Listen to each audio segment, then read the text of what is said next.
Attention mga Filipino senior citizens, social pension program ng DSWD kasama kahit ang merong may pensyon. Ano nga ba ang kriteria dito para makatanggap ng 1,000 piso na pensyon bawat buwan? Pag-uusapan natin dito sa video.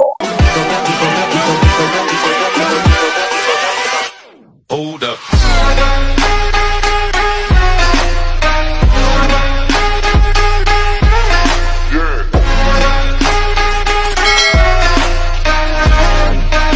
Hello mga ka-vlogs! Welcome dito sa aking YouTube channel. Magandang araw po sa lahat ng mga manonood. Saan po kayong dako sa mundo? Kumusta mga ka-vlogs? Eto mga Filipino senior citizens, social pension program ng DSWD, kasama sana ang may pensyon sa SSS, GSIS o PIBAW pensyon. Wala na nga bang pipiliin? Ano nga bang criteria dito? Mamaya-maya pag-uusapan natin. Pero bago ang lahat, kung bago ka pa lang dito sa aking YouTube channel o di kaya hindi ka pa nakasubscribe, click nyo muna ang ating subscribe button na nasa baba. Huwag niyong kalimutan na pindutin ang notification bell. Ilagay niyo po sa all para naman updated ka sa lahat ng mga videos na aking i-upload. So, eto na nga po, no, makinig mga lola at lola. Isang katanungan po, pinaabot sa ating comment section sa isa sa video natin. Wala po kay Ma'am Merlinda Inay. Tinatanong niya po, o sabi niya, na sana daw ay kasama sa social pension kahit may pensyon. Ang tinutukoy niya yung SSS, GSIS or PIBAW pension. No? So, tinatanong niya din po kung ano ang masasabi ko dito. No, na sana kasama lahat kahit may pensyon o wala, no? Para dito sa social pension. Well, maraming salamat po sa pagtatanong, Ma'am Merlinda Inay. Well, anyway, no, the social pension, kung babalikan po natin ang criteria at ang implementing rules and regulation dito sa nasabing programa ng gobyerno na kung saan makakatanggap ng 1,000 piso buwan ng pensyon ang ating mga indigent senior citizens, no? Kung saan ang payout po every quarter, so 3,000 piso po. Well, anyway, sinasabi nga pong indigent, ibig sabihin mahihirap. Kaya nga po dito papasok ang criteria ng social pension. Paano nga ba madidetermine kung ang isang senior citizen ay kabilang sa indigent? Una po, may karamdaman. Pangalawa, may kapansanan. Pangatlo, walang pambili ng pagkain. Walang pambili ng gamot, vitamina at iba pa. At pang-apat po ay walang nagbibigay ng sustento mula sa anak o immediate family.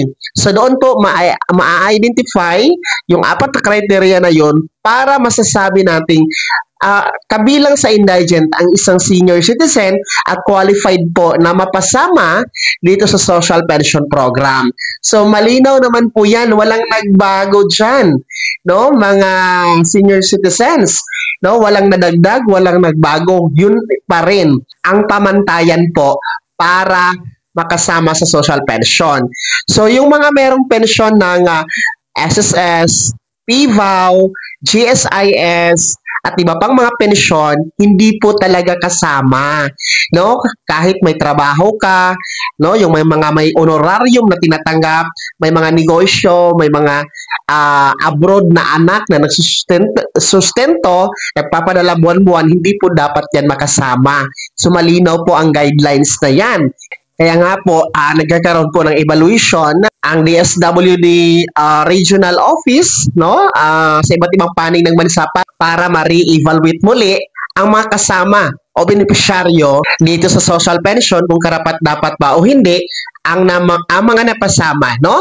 Well, anyway po, no, Ma'am Merlinda at sa mga lahat na mga nakakatanda na umaasa na sana lahat na lang, sana walang pipiliin. So, antabayanan na lang po natin na magiging batas ang Universal Social Pension Bill.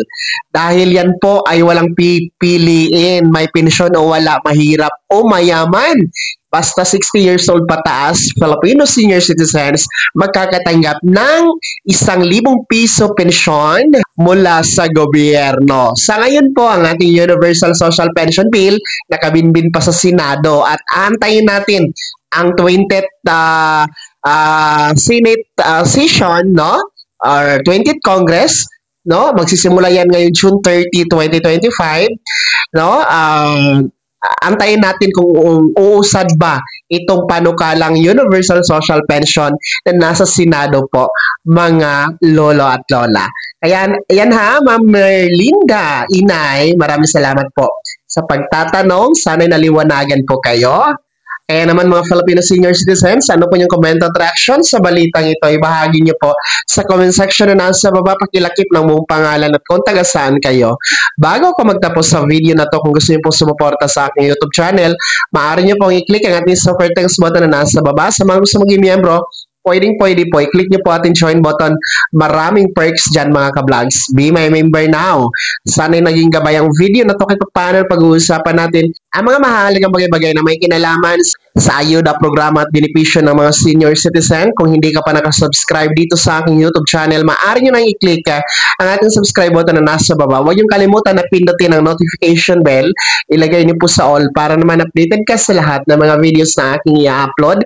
Maaari nyo rin i-like ang video na to at kung meron ka pa mga katanungan, maaari nyo i-komento sa comment section na nasa baba. Paki-follow na rin po ang aking official Facebook page na nasa screen nyo. Muli po, ako si Daniel Timpawa na nagsasabing dito sa aking YouTube channel, pawang katotohanan at lahat totoo lamang.